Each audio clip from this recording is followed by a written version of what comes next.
well, color me surprised.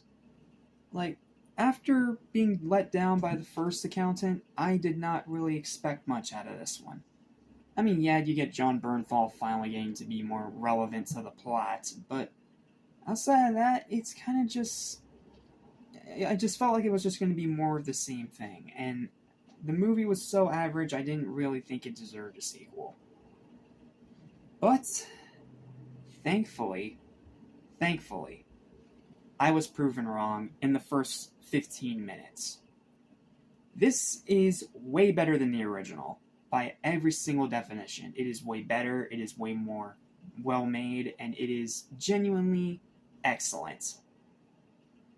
And it just might be the biggest surprise of the year.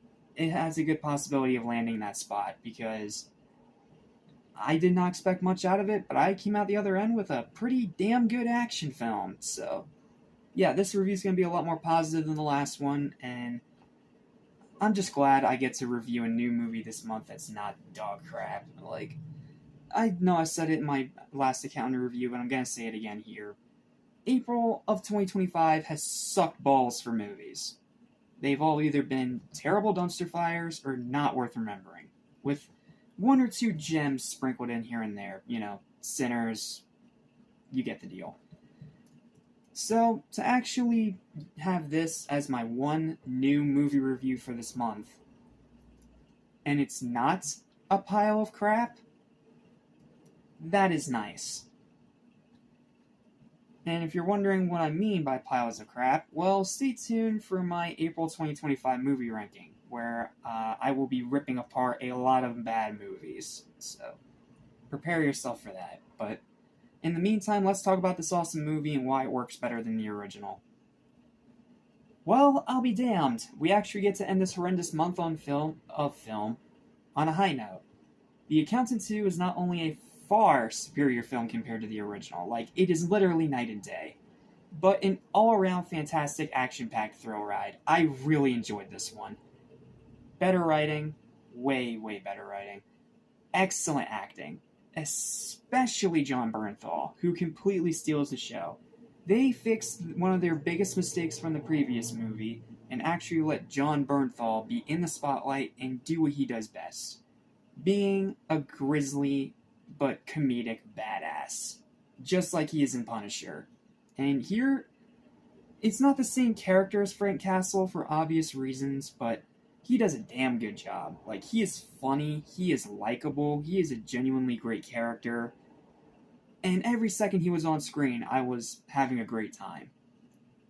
And even Ben has improved a little bit since the original movie, which he was good there, but he felt very run-of-the-mill action movie protagonist, excuse me. Here, he actually gets some more development for his character. We learn that he can't date for shit. We learn that he does have flaws and issues. And we learn that even he has to have help every once in a while. Which is something, again, that the original did not do. In the original, most of that, he was doing it all by himself, with pretty much no outside help besides the British voice on the phone. But in this movie, he brings in his brother, and he gets to work with the detective from the original. So, that's pretty cool. So, yeah, excellent acting. Way better than the original. Exhilarating action. I wouldn't say this is on, like, the level of, like, Extraction 2 kind of action, but it is definitely exhilarating. There's a lot of gunfights, there's a lot of hand-to-hand combat, and there's not as much shaky cam this time. So you can actually see what the hell's happening in front of you. Hilarious jokes, mainly from John Bernthal's character. Like, every time Brax opened his mouth, it was some snarky remark or a genuinely hilarious joke. Like, genuinely great character, and he brought so much levity and humor to this movie when it was needed most. Much better pacing. This movie, it's a few minutes longer than the original, but the pacing is way better. It does not move at the pace of a snail. It actually moves at a consistent, middling pace. Like, it's not too fast, it's not too slow, it's just right to let every single moment sink in the way it should. Which, again, a problem from the original that they have fixed. Solid cinematography. like I said, no shaky cam, thank goodness. An awesome final act, even tops the final act of the original. Superb directing. Seriously, the director here knew what he was doing, he had a vision, and he made it work. Excellent job.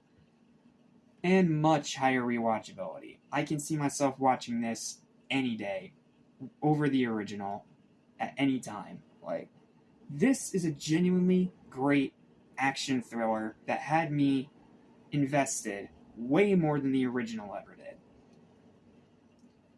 My one and only complaint, though, my one and only problem with this movie, and it is kind of a nitpick, but it is something that did bother me the more I thought about it after I watched it, is that some story elements are a bit hit or miss, with some parts being easy to understand and very well explained to the audience, and others just kind of left unexplained and left me a little confused. So, yeah, you know how that goes.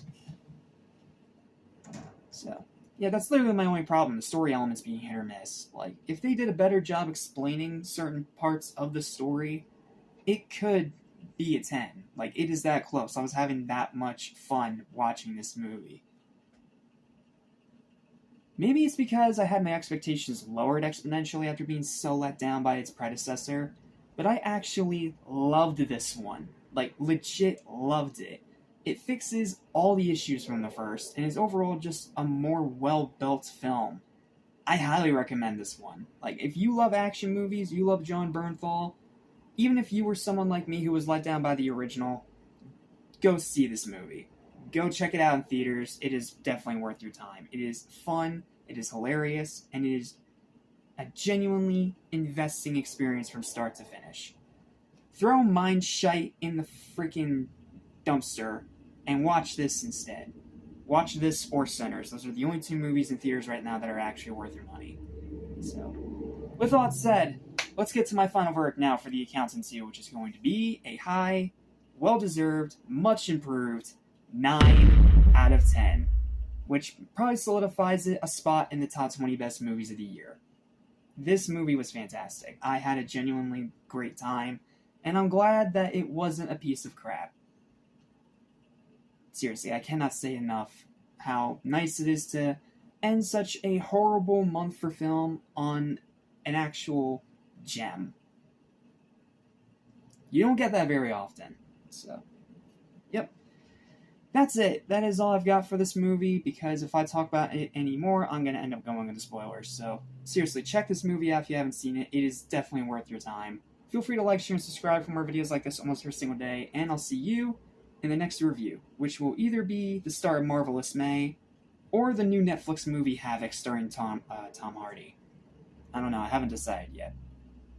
Whichever it is, I'll see you in the next review. Excited for what comes up ahead.